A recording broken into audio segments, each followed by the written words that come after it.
কাউকে ভালোবাসছি, আমাদের স্বামী বা স্ত্রী বা সন্তান, কিন্তু যেই তার শরীর থেকে তার প্রাণটা বা আত্মাটা চলে গেল, আমরা সেই যার জন্য, যাকে ছাড়া আমরা একটা দিনও থাকতে পারতাম না, আমাদের স্বামী স্ত্রী সন্তান, তাদের ছাড়া আমরা একটা দিনও থাকতে পারি না, তারা আমার এতই প্রিয়, কিন্তু যেই মুহূর্তে সেই প্রাণটা চলে গেল, সেই মুহূর্তে সেই শরীরটাকেই আমরা ওই শরীরটার সঙ্গেই একা থাকতে ভয় পাই। ঠিক কি ভুল? কেন কেন এই শরীরটাই আমার এত প্রিয় ছিল, যেই শরীরটাকে ছেড়ে আমি থাকতে পারতাম না, যেই মুহূর্তে প্রাণটা চলে গেল তাকেই আমি ভয় পেতে শুরু করলাম। তারপরে সেই শরীরটা কত তাড়াতাড়ি শ্মশানে নিয়ে যাবে, শ্মশানে দিয়ে এসে যার সঙ্গে আমি সারা জীবন কাটিয়ে দিলাম, আমার অর্ধেকের বেশি সময় যার সঙ্গে আমি কাটিয়ে দিলাম, তাকেই শ্মশানে দিয়ে এসে সারা জীবন আমি আর সেই শ্মশানমুখো হই না।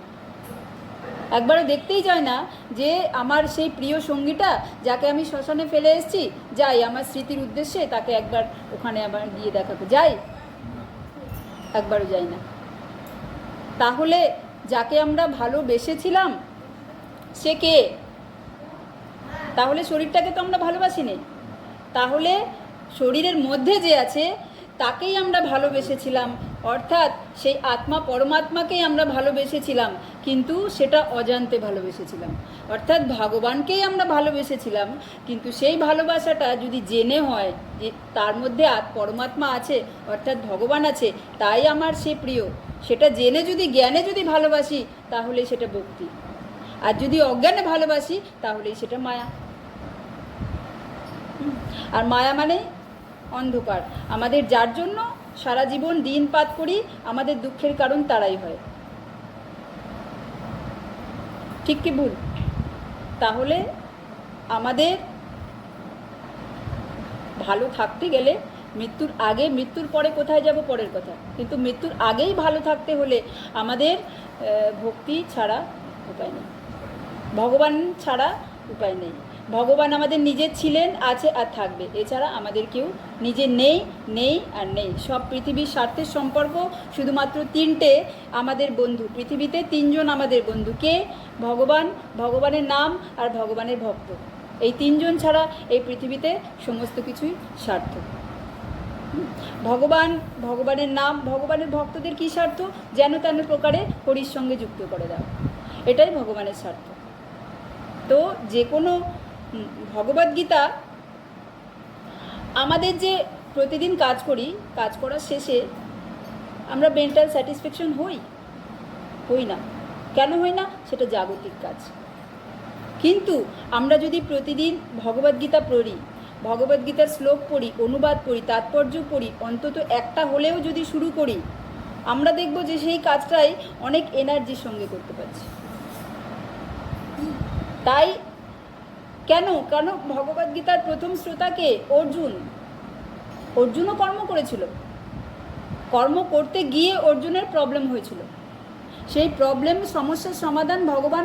তাহলে কি ভগবান অর্জুনকে যুদ্ধ করতে শিখিয়েছে, মানুষ মারতে শিখিয়েছে? সবাই বলবে তাহলে ভগবান করছি, তাহলে ভগবান তো অর্জুনকে হিংসা শিখিয়েছে, ভগবান তো অর্জুনকে মানুষ মারতে শিখিয়েছে। না, ভগবান অর্জুনকে মানুষ মারতে বা হিংসা শেখায়নি।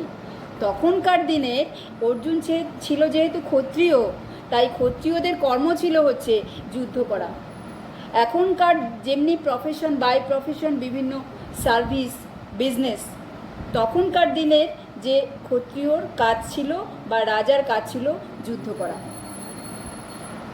সেটা যদি এখন হতো, তাহলে অর্জুনের কাজ যদি যুদ্ধ না করে বিজনেস হতো বা প্রফেশন বাই প্রফেশন চাকরি হতো, ভগবান তাকে সেই কাজেই উৎসাহ দিতেন। কিন্তু তখন যেহেতু তার ডিউটিটা, তার কর্মক্ষেত্র ছিল যুদ্ধ করা, তাই ভগবান তাকে সে কাজেই উৎসাহ দিয়েছে। তাই বলা হচ্ছে যে যুদ্ধ করতে উৎসাহ দেয়নি, অর্জুনকে তার কর্ম করতে উৎসাহ দিয়েছে। তাই আমরা যদি মনে করি যে আমাদের ভগবদ্গীতা পড়া সময় নেই, আমাকে কর্ম করতে হবে, কিন্তু ওই কর্মটাই আমরা যদি গীতাটা পড়ে গীতা অনুযায়ী করি, তাহলে তার উৎসাহ আরও পাবো। কেন অর্জুনও প্রথমে কর্মক্ষেত্রে, আমরা জাগতিক কর্ম করতে কেউ উৎসাহ পায় না। আমাদের বাধ্য হয়ে করতে হয়, তাই কি না? কেউ উৎসাহ পায় না, আমরা বাধ্য হয়ে করতে হয়। তাই অর্জুনও যুদ্ধটা বাধ্য হয়ে করছিল, অর্জুনের ইচ্ছে ছিল না, অর্জুন উৎসাহ পায়নি। সেই উৎসাহটাই বাড়িয়ে দিয়েছিল কে? ভগবানের এই 40 মিনিটের ভগবদ্গীতা। তাই আমরাও যদি প্রতিদিন এই ভগবদ্গীতার শ্লোক বুঝি চাই না বুঝি, পড়তে পড়তে পড়তে পড়তে অ্যাটলিস্ট আমাদের হার্ট মাইন্ড ক্লিয়ার হয়ে যাবে, তখন আমরা অলরেডি এনার্জি পাবো। আর সেই গীতা পড়ে যদি আমরা কর্মক্ষেত্রে এমন কোনো প্রবলেম নেই যার সলিউশন ভগবদ্গীতায় নেই। তা গীতাটা অর্জুনেরকে মাধ্যম করে আমাদের দিয়েছে। তাই আমরা নাম জপ করছি, ভগবানের নাম করছি, কিন্তু সাথে সাথে যদি ভগবানের গীতা মানে কি আমাদের গাইডলাইন, আমাদের জীবনটা কেমনভাবে চালাবো, বা ভক্তি জীবন বলুন, জাগতিক জীবন বলুন, কেমনভাবে চালাবো,